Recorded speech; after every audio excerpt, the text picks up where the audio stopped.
자, 그러면 먼저 우리 권순우 팀장과 함께 뉴스들 간밤에 어떤 뉴스들이 있었는지 한번 살펴보겠습니다. 어서 오십시오. 예, 안녕하세요. 삼프로TV 권순우 씨의 팀장입니다. 네, 반갑습니다. 반갑습니다. 네, 반갑습니다. 와, 이렇게 한 사람이 이렇게 전 세계 금융시장을 막 말 한마디로 들었다 내렸다 하는 경우는 역사상 처음일 것 같아요. 트럼프 있잖아요. 그러니까 전쟁이나 네, 뭐 아니면은 뭐 금융위기, 네, 그러니까 금융위기라는 건 시스템 리스크잖아요. 네. 뭐 그런 경우에 나타나는 정도의 변동성을 말 한마디로 이렇게 흔들어대는 일들이 좀 벌어지고 있는 것 같습니다.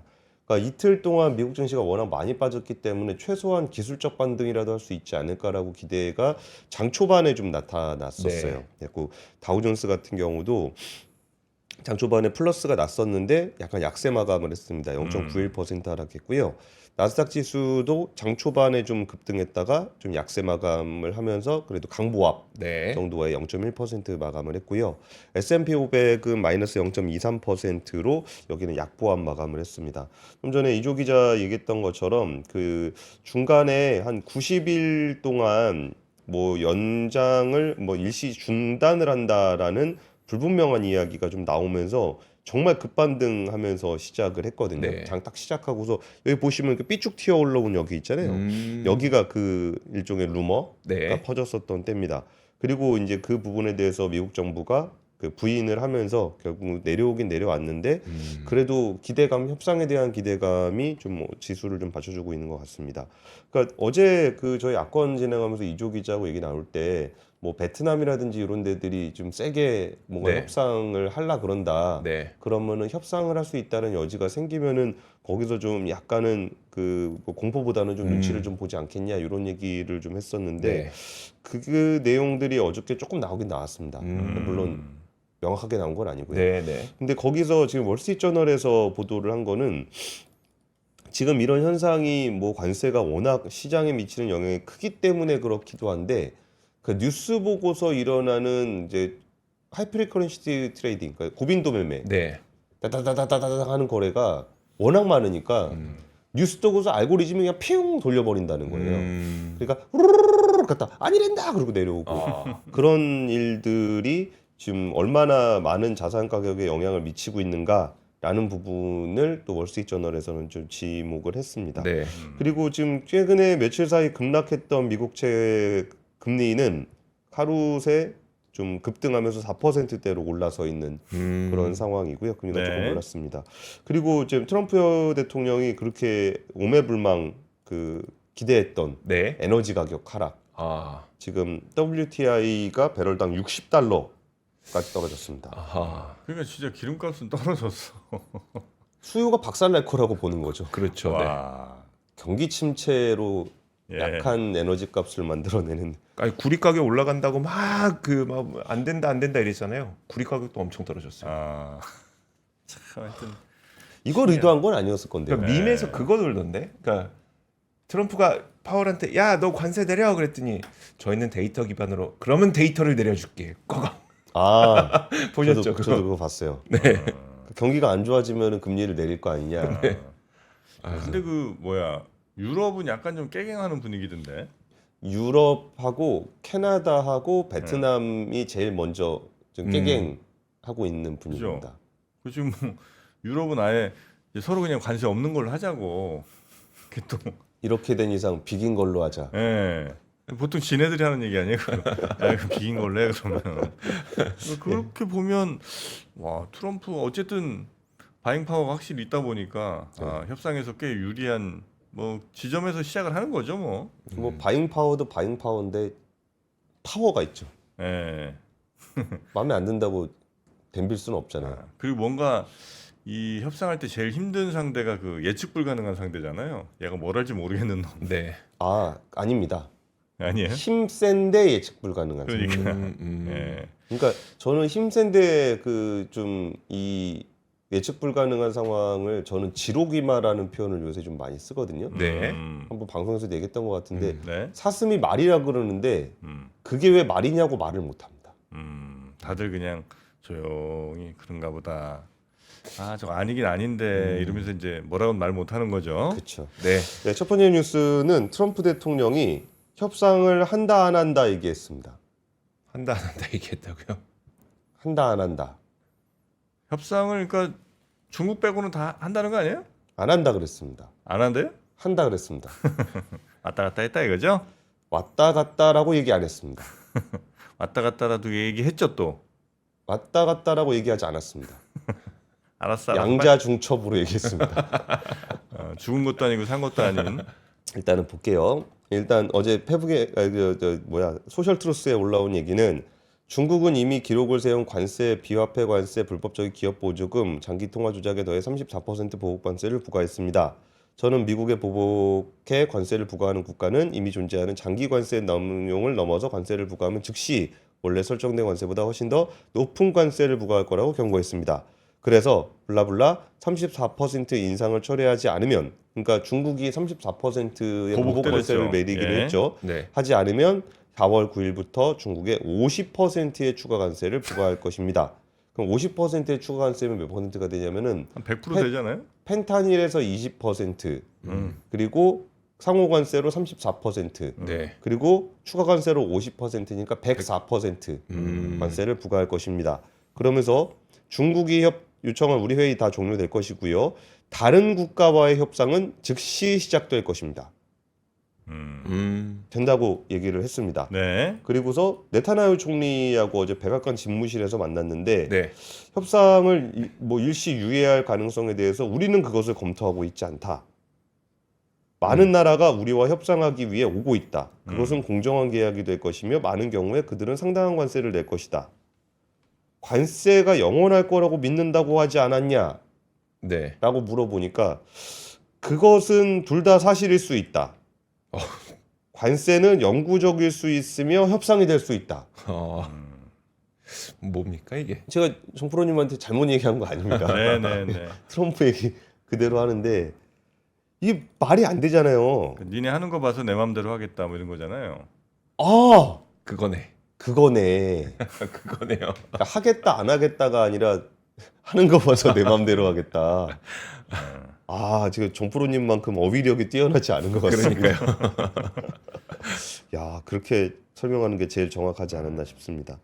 그리고 일단은 우리나라는 그 정인교 통상교섭본부장이 오늘 미국으로 갑니다. 네. 그 지금 뭐 몇몇 기자들이 공항에 좀 나가 있다고 하는데 뭐 9시쯤 가서 11시 반 비행기 탄다는 것 같아요. 근데 뭐 어느 정도 고위급을 만날 수 있을지는 모르겠습니다. 여기가 아무래도 우리는 지금 그렇죠. 시장이 좀 부재한 상황이라. 네. 그리고 이게 먼저 가서 맞는 게 좋은지 남들 맞는 거 보고 나서 맞는 게 좋은지 그것도 좀 불분명합니다. 그러니까 일단은 유럽연합은 모든 공산품에 대한 관세 철폐를 미국에다 제안을 했다라고 얘기를 했어요.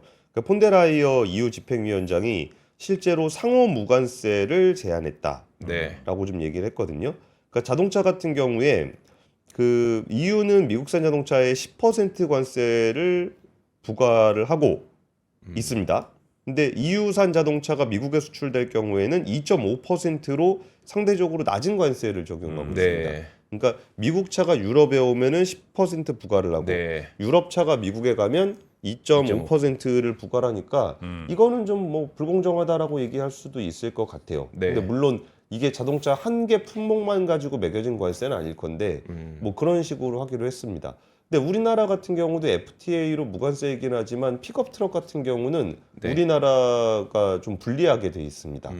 그래가지고 이제 뭐 산타크루즈 같은 거 현대차가 만든 픽업 트럭은 미국에서 만들어서 미국에서 팔잖아요. 네. 그거는 좀 불공정하게 돼 있는데 그렇게 만든 이유가 미국은 픽업 트럭이 강하니까 자기네 픽업 트럭을 보호하기 위해서 FTA에다 그걸 넣는 거거든요. 네. 근데 뭐 그렇다 치고 EU에서 좀 이렇게 불공정하다라고 얘기하는 부분에 대해서 그럼 상호 무관세로 하자라고 얘기를 했는데 좀 이것도 EU가 말을 잘 못 알아듣는 것 같습니다. 그러니까 트럼프 대통령의 얘기는 무관세로 하라는 얘기가 아니고 그렇죠. 무역 흑자를 내게 해달라는 거잖아요. 네. 그 룰 자체가 그렇지 않습니까? 근데 무관세로 하자 그러니까 뭐 이 정도 가지고 뭐 트럼프 대통령이 이걸 받아줄까? 음. 그러니까 원하는 거는 이만큼을 얘기했는데 뭐 한 요만큼 얘기해놓고 그렇죠. 네. 그러면서 이제 철강 보복 관세는 일부 축소할게 넣습니다. 네. 그러니까 EU에서 미국에다 부과하는 철강 보복 관세는 계획보다 축소할 것이다. 그리고 그 미국의 상징, 미국의 자랑, 버버니스키 관세 빼줄게. 그 얘기도 EU에서 집어넣습니다. 네. 근데 이것은 사실 그 법원에다가 매기면은 EU가 통합되기가 되게 어려운 게 그 EU는 와인을 많이 팝니다. 네. 프랑스, 이탈리아 와인을 많이 파는데 그러면은 법원 안 먹고 와인 안 수입 안 할래 뭐 이런 거 안 팔고 수입 안 할래라고 하면은 이거는 프랑스, 이탈리아가 좀 받아들이기가 좀 어려운 네. 그런 조건인데 뭐 그게 뭐가 됐든 일단은 그 유럽은 사실 관세가 문제가 아니라 비관세가 굉장히 문제입니다. 그러니까 유럽은 선진국이지 않습니까? 네. 관세 선진국. 음. 뭐 기술은 뭐 대단히 용 빼는 거 없어 보이는데 관세 하나는 그러니까 뭐 규제는 막 기가 막히게 네. 하고 있지 않습니까? 그러니까 AI 기술은 없는데 AI 규제는 지금 전 세계 최첨단을 달리고 있는 게 유럽의 상황인데 그래가지고 이제 그 나바로 고문 네. 피터 나바로 굉장히 강성이죠. 네. 그러니까 얘기하는 게 너네 지금 부가가치세가 거의 한 20% 된다. 이거 문제다. 그리고 니네 뭐 돼지고기, 옥수수, 쇠고기 유럽에 수출할 수 있도록 하라. 네. 이게 농산물 보호도 유럽이 굉장히 심하잖아요. 네. 그래서 그런 부분들을 좀 지적을 하면서 비관세 관련한 부분들을 좀 개선을 해야 된다라고 또 얘기를 좀 하고 있습니다.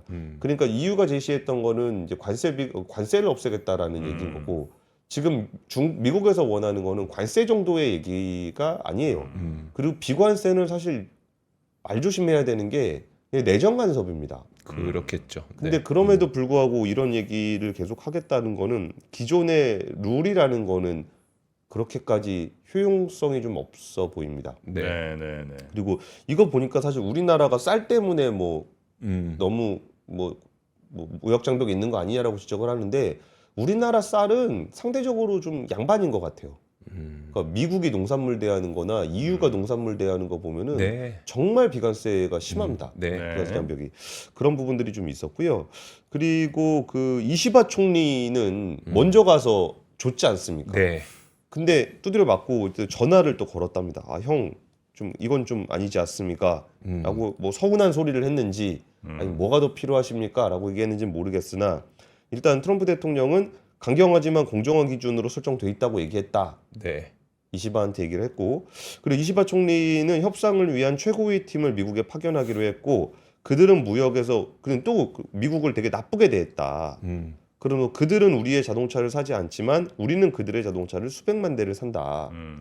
뭐 미국이 일본이 워낙 자동차를 미국에다 수출을 많이 하고 있죠. 네. 그래서 이제 이시바 총리는 일방적인 관세가 아니라 투자 확대를 포함한 쌍방의 이익이 되는 폭넓은 이익을 추구해야 된다라고 얘기를 했는데 이게 미국의 적자를 없애는 거는 거의 불가능해요. 네. 달러 체제 내에서. 그러니까 우리가 돈 벌면 그 돈 가지고 너네 나라에다 투자해가지고 니네 일자리 창출하고 다 해줄게. 네. 근데 불가능한 얘기를 하지 말고 좀 가능한 얘기를 하자라는 게 이시바 총리의 얘기입니다. 근데 이거는 이제 대한상인 최태원 회장도 비슷한 얘기를 했었는데 네. 우리나라가 미국에서 본 무역 흑자의 80%를 미국에다 투자를 다시 했다. 그러면은 미국이 이제 그 뭐 무역 수지로는 적자를 보지만 네. 뭐 서비스 수지라든지 자본 수지로는 흑자를 보지 않냐. 네. 그 얘기를 이게 어쩌면 달러의 어떤 체제의 기본 원칙인데 이 부분에 대해서 좀 이렇게 뭐 미국 쪽에서 아니라고 얘기하니까 네. 사슴을 가지고 말이라고 자꾸 얘기하니까 아 좀 뭐 뿔만 빼면 말로 쳐 드릴게요 정도까지 얘기했는데도 지금 안 들어주고 있는 상황이고요. 미국의 그 달러 시스템이라는 게 사실 미국이 달러를 어마어마하게 찍어내고 그거를 전 세계에 평평 돌리면서 그러면서 이제 적자는 미국이 나고 대신 미국의 달러를 전 세계에 수출하면서 이제 그 균형을 약간 지금까지 맞춰온 거잖아요. 예.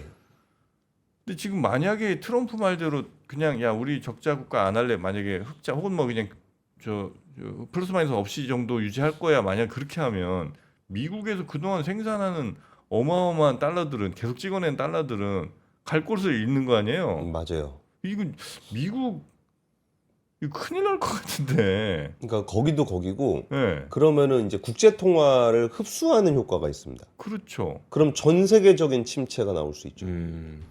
아, 이 트럼프 노릇이 이 무역 수지 플러스 마이너스를 떠나서 그건 미국의 현재 유지된 시스템 물론 트럼프가 그걸 모르지는 않겠죠. 뭐 그래서 준비했습니다. 미란 보고서라고 네. 100년짜리 무이자 채권을 사시면 나중에 달러 필요할 때 달러로 바꿔드리겠습니다라는 우리 미란 형님의 보고서도 있고요.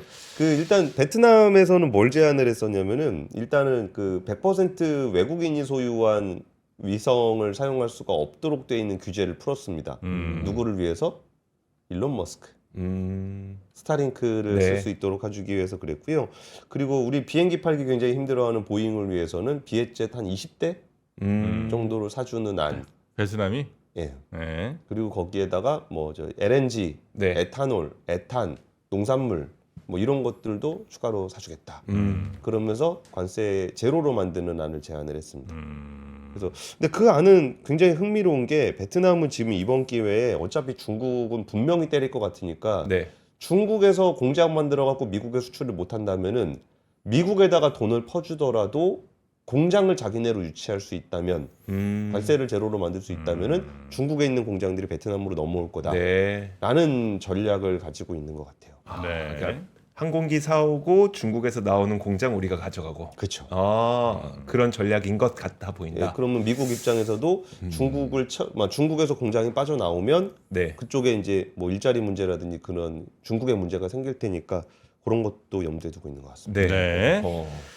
자, 하여튼 트럼프 때문에 주식도 널뛰기를 하고 있고 각 나라들도 지금 거의 뭐 대혼돈의 카오스에 빠져 있는 것 같고요. 예. 일부 국가들은 하여튼 서로 관심 없는 걸로 가자 이렇게 좀 협상을 나서려고 하는 것 같은데 뭐 우리도 잘 준비를 좀 해야 되겠다. 이 정도로 첫 번째 뉴스는 마무리하고 예, 워낙 중요한 뉴스라서 좀 네네네. 준비했습니다. 네. 두 번째 뉴스 가죠. 네, 내후 외환이죠. 밖으로는 환 혼란이 있고 안쪽으로는 우려가 있는데 이게 부실징후 기업이라는 게 있어요. 이게 은행들이 대출을 해주고서 1년에 한 번씩 ABCD로 평가를 합니다. 네. C하고 D가 되면 그냥 퇴출 시켜버리고요. 뭐 신용평가랑 다른 거예요? 신용평가입니다. 네. 근데 정기 신용평가라고 보시면 되는 거죠. 네. 정기적으로 신용평가를 하는데 뭐 D등급은 그냥 파산으로 보내는 거고 한 C등급 정도 되면은 뭐 회생을 하든지 뭐 워크아웃을 하든지 이렇게 하는 거고 B등급이 이제 부실 징후 기업이라고 부르는 건데 징후가 있는 기업입니다. 네. 그러니까 뭐 3년 연속 영업이익으로 금융 비용을 갚지 못하는 기업. 그러니까 영업 이자 보상 배율이 1배 이하가 이하인 되는 거. 게 3년 동안 지속이 되고 아니면 자본 잠식이 이루어진 기업을 대상으로 기업 신용 위험 평가를 하는데 네. 여기서 B등급을 받은 기업이 2,339곳으로 집계가 됐다고 합니다. 네. 지난해 1,887개에 대비해서 23.9%가 급증을 했었고 2009년에 1,844개, 팬데믹 때 2,067개였는데 지금은 2,339개다. 거의 그 수준이네요. 예. 근데 이게 그 기업이 망가지는 거는 순식간입니다. 이게 신뢰를 잃게 되면 저 기업 좀 위험한 거 아니야? 네. 라고 생각이 들게 되면 자금이 막힙니다. 그리고 납품이 막힙니다. 네. 그리고 거래가 막히면서 이제 한 번에 가게 되는데 요 B등급을 받은 기업이 이렇게 늘어나게 됐다라는 거는 언제든 C등급이나 D등급으로 떨어질 수 있는 기업들이 굉장히 좀 늘어났다라는 거고요. 그럼 우리 소비 쪽은 어떻게 됐는지를 보니까 한국신용데이터가 발간한 소상공인 데이터 인사이트 주류 매입 트렌드에서 지난해 4분기 음식점 주류 매입의 평균이 137만 원으로 전년 동기 대비 5.5%가 급감했다. 그 지난해 1분기부터 4분기까지 142만 원에서 137만 원까지 뚝뚝뚝뚝뚝뚝 떨어진 겁니다. 네. 그러니까 주류 매입액이라는 게 주류가 아무래도 주류가 경기를 많이 탑니까 안 탑니까? 주류가 어때요? 경기 많이 타지 않아요? 그러니까- 경기 안 좋으면 많이 마시고 경기 좋으면 진짜 많이 마시고 경기 타는 것 같은데 약간 야 좋다 하면 회식 많이 하고 안 좋으면 이제 소주 막 이렇게 드시고 아마 주종은 약간 좀 달라진 것 같긴 한데 그 와인 마시다가 소주 마시다가 음. 근데 어쨌든 주류 매입액 자체가 줄어들었다라는 거는 경기가 안 좋다, 소비 경기가 안 좋다라는 걸 여실히 보여주고 있는 것 같고요. 한국은행이 발표하는 경제심리지수 같은 경우도 지난해 하반기 이후에 꾸준하게 하락세를 기록하고 있습니다. 근데 이게 지난해 하반기 이후라는 부분이 굉장히 좀 우리가 신중하게 봐야 되는데 지난해 12월에 90.2로 떨어졌고 네. 지난달 기준으로 87.3으로 떨어졌는데 이게 그때가 딱 그거 조사했던 시점이 개업 나고서 얼마 안 있어서였어요. 그래가지고 개업 나서 얼마 안 되니까 이게 사람들이 거의 공포지수처럼 확 떨어졌었거든요. 네. 그러니까 이제 그럼 계엄이 해지되고 우리나라가 계엄으로 가진 않았잖아요. 네. 그러니까 이게 좀 꽤나 반등할 거다라고 생각을 했었는데 생각보다 그 원래 수준에 한참 못 미치게 회복을 하고 있는 네. 그런 상황이고 지금 폐업 신고는 지난해 기준으로 2023년에 98만 6천 명이었는데 지난해 기준으로는 폐업 신고가 100만 명을 넘을 것이다. 이 폐업이라는 게 이게 쉽게 결정할 수 있는 문제가 아니잖아요. 일단 그럼요. 네. 그동안 들인 돈이 얼마고 그리고 폐업할 때 원상 복구해줘야 되기 때문에 비용이 있어야 폐업하시잖아요. 오히려 네, 비용 없으면 폐업도 못합니다. 네. 그리고 빚 갚아야 됩니다. 그렇죠. 네. 폐업할 때 폐업하면 빚을 갚아야죠. 갚아야죠. 근데 그래서 못 갚고 신용회복으로 가시는 분들이 꽤 네. 있습니다. 네. 근데 그렇게 어려운 결정을 하신 분이 100만 명을 넘어설 것으로 예상이 된다. 뭐 그런 얘기 있었잖아요. 그 백종원 그 더본코리아가 좀 비판을 받는 부분이 네. 더본코리아라는 회사의 관점에서 보면은 굉장히 브랜드를 빨리 바꾸거나 메뉴를 빨리 바꿔가지고 어쩌면 이 더본코리아라는 회사 자체는 괜찮은데 네. 여기 입장에서는 이건 잘 되는구나 안 되는구나 판단을 해가지고 안 되는 거 빨리 적고 되는 거 밀고 뭐 이렇게 한다는 거잖아요. 네. 안 되는 거 적고 하나하나가 다 사장님이에요. 그렇죠. 네. 그러니까 회사 입장에서는 우리는 잘 되는 게 잘 되고 있습니다. 지금 안 된 거 정리한 거보다 잘 된 거 잘 된 게 훨씬 더 잘 되고 있습니다. 전체 가맹점을 기준으로 보게 되면 가맹점주들에게는 이익입니다. 라고 얘기하겠지만 가맹점주들에게는이라고 했을 때 들에서 벗어나는 네. 분들은 폐업이잖아요. 그렇죠. 그러니까 그분들의 어떤 고통, 이 더본코리아에 대한 비판의 주요 목소리 중에 하나라는 건데 그 정도로 어려운 이 폐업의 일이 우리나라가 지금 사상 최고치를 기록하고 있다는 거고요. 그리고 지금 이제 고용보험에 가입하는 상시가입자 증가폭이 27년 만에 가장 낮은 수준이다. 3월 기준으로. 라고 얘기를 하고 있는 거고. 그러니까 고용보험에 가입하는 사람들은 원래 계속 늘어야 됩니다. 네. 그러니까 경제가 성장을 하기 때문에 일자리가 계속 늘어야 되는데 여기에 가입하는 사람이 제일 증가치 기준으로 제일 느렸다는 거고 그리고 이것도 보면은 어디가 늘었나를 살펴보시면은 보건복지업에서만 늘었습니다. 정부 인력이죠 그때. 그러니까 뭐 정부 인력이기도 하고 어디서 늘었는지 보면은 그냥 상상이 가시잖아요. 네. 그러니까 우리나라가 점점 노인 요양의 국가가 되고 있습니다. 그러니까 그냥 보건복지의 일자리만 계속적으로 늘어나고 있고 여기서 뭐 도소매업, 뭐 농립광업, 건설업 뭐 이런 거 다 줄어들고 있습니다. 네. 그럼 여기서 줄어드는 부분들을 보게 되면 건설업 줄어든다 그러면은 중장년 남성들이 주로 하고 있는 데서의 일자리가 없다는 거고 60대 이상 여성들의 일자리가 늘어나고 있으니까 이게 되는 거고 나머지에서 좀 젊은 사람들이 가고 싶어하는 이런 정보통신업이라든지 금융보험이라든지 뭐 없습니다 일자리가. 네. 그러니까 왜 청년들이 쉬고 있고 엄마들이 가서 일을 하고 있는지는 일자리가 어떻게 만들어지는지를 보면 여실히 좀 느낄 수 있게 되는 것 같고요. 그러면서 또 구인 배수 일자리 대비해서 사람 대비해서 일자리가 몇 개 있냐? 네. 0.32개가 있습니다. 그렇게 적어요? 예. 한 사람 그러니까 3명이 있으면 일자리가 하나 있다라는 네. 걸로 사상 최저치까지 내려와 있다. 그래서 진짜 우리가 정치적인 혼란과 네. 트럼프 대통령의 관세 때문에 막 너무 큰 일들이 벌어지고 있으니까 막 이것도 걱정이야 저것도 걱정이야 막 얘기하는데 진짜 우리의 발 아래 네. 지지하고 있는 곳에 싱크홀이 발생하고 있다라는 게 진짜 우리가 몸으로 느끼게 될 경기가 아닐까 싶습니다. 그러네요. 우리 저희 친형도 뭐지 유부집 하잖아요. 자영업 해. 네네. 정지 기분가 대전에서 한단 말이에요. 와, 사실 오픈한 지도 뭐 1년 됐나 안 됐나 하여튼 그럴 건데 계속 앓는 소리입니다. 앓는 소리가 아니지 진짜 힘든 거. 죄송 앓는 소리가 아니고 앓는 표현이 좀 잘못했네. 알아요 실제 장사 너무 힘들다고. 네. 굉장히 좀 안 좋긴 안 좋은 모양이죠. 이 자영업자분들이 뭐 우리나라가 특히 이제 다른 나라에 비해서 워낙 그 비중도 높고 하다 보니까 이 자영업이 안 좋다, 내수 안 좋다 하면 정말 많은 분들이 안 좋은 거잖아요, 그죠? 네. 그분들이 또 그렇다고 다시 뭐 어디 취업 시장에 뛰어들기도 어렵죠. 굉장히 어려운 상황이고. 그리고 그분들이 사실 좋다고 얘기한 적은 별로 없어가지고 안 좋다 그러면은 그냥 또 안 좋다 그러나 보다라고 생각하시는 분들이 꽤 많은데 지금은 진짜 안 좋습니다. 네. 자, 근데 어떻게 뭐 좋아질 뭐 방법이나 기미가 안 보이니까 뭐 그냥 잘 될 겁니다. 이렇게 그냥 하고 끝내기는 참 애매합니다. 이것도. 자, 세 나중에 번. 한번 뭐 서비스업이라든지 그런 네. 쪽 전문가를 한번 모시고 한번 얘기를 해봐야 되겠어요. 그게 좋겠네요. 진짜 그러니까 정말 좀 아픈 얘기일지언정, 그러니까 네. 설사 답이 없다라는 얘기일지언정, 음. 뭐 어떤 방법이 있는데 어떻게 답이 없다라는지라도 좀 한번 저희도 취재를 좀 해보겠습니다. 네. 네. 세 번째 뉴스 갑니다. 세 번째 뉴스는 뭐 시간이 별로 안 남았는데요. LG전자가 1분기 기준으로 사상 최대 매출을 기록을 했습니다. 22조 7,400억, 전년 동기 대비해서 7.8%가 증가했는데요. 아직 저 잠정 공시여가지고 구체적인 내역이 나오지는 않았습니다. 근데 영업이익은 5.7% 감소를 한 1조 2,590억 정도를 기록을 했습니다. 그러니까 매출은 늘었는데 이익은 좀 감소했습니다. LG전자가 요즘에 원자재 가격 문제라든지 물류비 문제 때문에 마진율이 좀 떨어지고는 있어요. 근데 매출은 계속적으로 늘고 있는 거 봐서 뭐 꾸준하게 뭘 좀 이렇게 안간힘을 쓰고 있다라고 보면 될 것 같고요.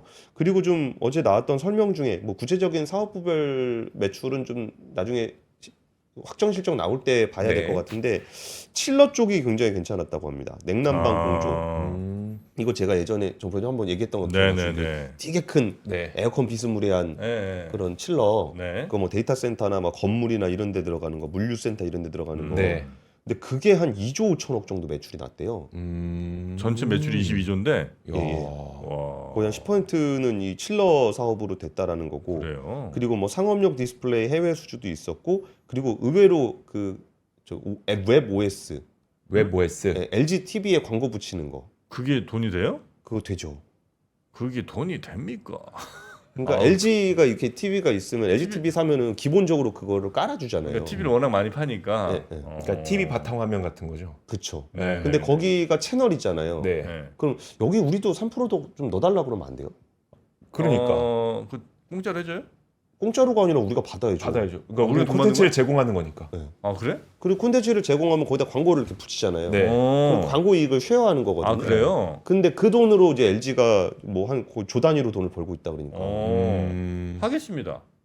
하는 걸로 하시죠. 하죠. 우리끼리 정하면 되는 겁니까? 왜? 아니 권 팀장님이 빨리 연락해 보소. 그러면 우리 삼성 TV 플러스도 들어가시죠. 삼성 들어갑시다. 예, 삼성 3%. 딱 좋네. 어. 삼삼 TV. 삼삼 TV. Why not? 삼삼한 TV. Let's get it. 자 그렇게 해서 그런 거 많이 벌었고. 예, 그리고 OLED TV 14년 연속 1위를 이어가겠다라는 얘기도 좀 있었고요. 오히려 B2B에 해당하는 빌트인 사업이라든지 모터 컴프레셔 사업에서 좀 실적이 좋았다고 하니까 네. 나중에 확정 실적이 나오면 좀 더 상세하게 분석을 해보겠습니다. 그리고 LG전자하고 LG엔솔이 보통 같은 날 실적 발표를 하거든요. 네. 네. 잠정 실적 나왔는데 1분기 영업이익이 3천억 원대를 기록하면서 지난해 4분기 적자였습니다. 근데 이번에 흑자 전환을 했다. 근데 이게 그 AMPC, IRA 보조금을 받아서 그런 거고 보조금을 빼면 830억이다. 마이너스. 네네. 마이너스 830억이다. 마이너스. 그래도 네. 뭐 플러스라도 근근히 기록을 하고 있는 게 이 어려운 배터리 캐즘에서 네. 그래도 LG엔솔이 워낙 잘하는 회사잖아요. 네. 그래서 꾸준하게 좀 버티고 있는데 이게 IRA 폐지를 시키지는 않겠죠. 그게 좀 불확실성이죠. 네, 네. 여기까지 전해드리겠습니다. LG전자가 네 매출이 만큼 나왔다는 거고요. 권 팀장이 워낙 계속 말씀해 주시지만 그 LG전자가 사업 구조 자체가 좀 B2B 쪽으로 바뀌다 보니까 우리가 못 느끼고 있는데 네. 이런 것들이 좀 잘 되고 있는 것 같아요. 그렇죠? 네.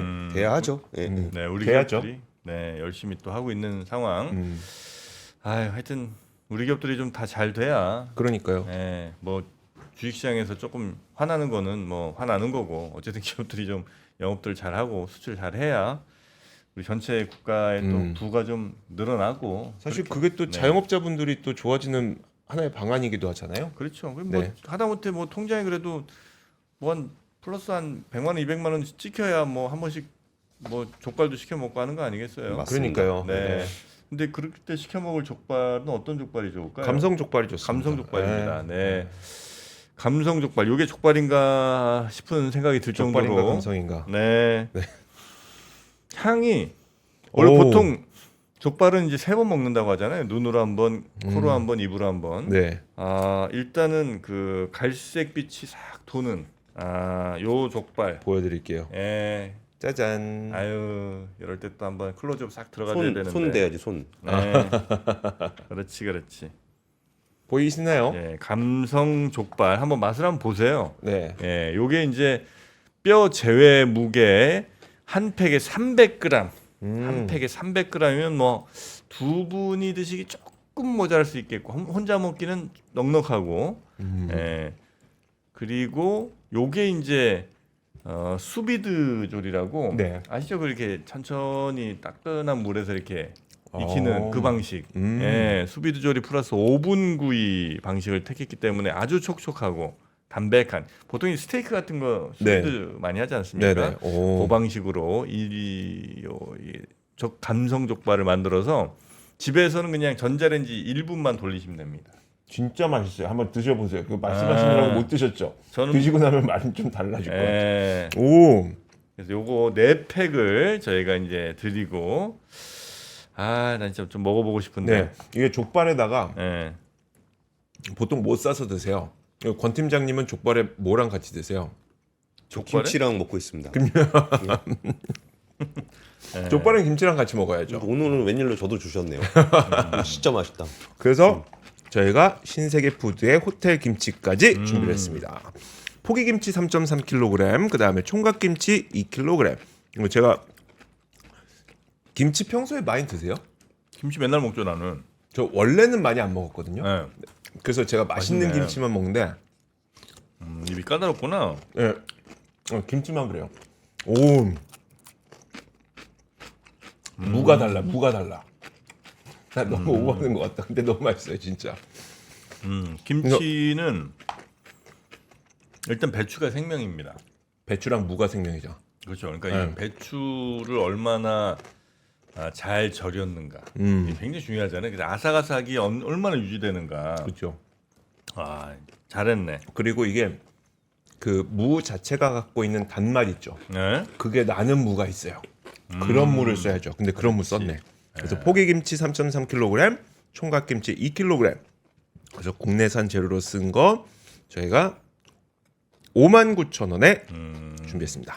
5.3kg이 가고, 그러니까 포기 3.3에 총각이 플러스 1까지 해서 2kg가 가는 거니까 네. 5.3kg가 가고, 보통 요즘 마트 같은 데서 키로당 한 13,000원에서 좀 비싼 게 18,000원 정도 팔거든요. 그러니까 가격도 오히려 그런 마트에서 파는 것보다 저렴 내지 비슷한 수준인데, 이거는 그냥 김치가 아니고 신세계 특급 호텔 셰프 김치 세트 아니겠습니까? 그렇죠. 네, 그렇게 아주 고품질의 맛있는 김치까지 드실 수 있는 게 요게 59,000원. 9,000원. 네, 그리고 요 족발은 39,000원. 39,000원. 요게 이제 300g짜리가 4팩 가는 겁니다. 이거 네. 우리 족발 하나 시켜 먹으면 39,000원은 그냥 나오는 거 아닙니까? 무조건 나오지. 그러니까 뼈 무게 포함해서. 네, 맞아요. 그 한 번 시키면 그치. 뼈가 이만해. 39,000원, 4만 정도 하니까. 네. 그거보다 4팩인데 39,000원이니까 네. 뼈 한 팩에 10,000원도 안 하네. 네, 그러네요. 이건 그러네. 무조건이네. 네. 오. 나 진짜 한번 먹어보고 싶은데. 김치는 내가 참 많이 먹었는데 네. 근데 족발을 이제 안 먹어요. 그래요? 아, 저 족발 진짜 좋아하는데. 그래? 난 발을 안 먹어. 그러니까 닭발도 안 먹고 족발도 안 먹어. 아, 내가 왜 얘네들의 발까지 먹어줘야 되지? 이제 이런 생각이 좀 있어갖고 그냥 먹어보고 싶다 진짜 이거. 한번 제가 쉬는 시간에 도전해 보도록 하겠습니다. 근데 진짜 족발 안 드시는구나. 향 같은 게 참 좋긴 좋아. 네, 진짜 저 족발 되게 좋아하는데 진짜 맛있습니다. 네. 정말. 자, 이렇게 족발과 김치 저희가 세트로 좀 준비를 했습니다. 네, 맛있게들 드시고 당연히 뭐 국산이죠. 이거는 무슨 소리세요? 네, 국산입니다. 국산. 네, 한번 들어가서 상세 내용 한번 확인해 보시면 되겠고요. 링크 저희가 마련해놨으니까 거기 한번 들어가 보시면 바로 보실 수 있겠습니다. 뭐 속보 떴어요 혹시? 삼성전자 매출액이 네. 79조 원 나왔고요. 영업이익이 76조 6천억 원 나왔습니다. 그럼 비교를 해드리면은 아까 79조 원 나왔다고 말씀드렸잖아요.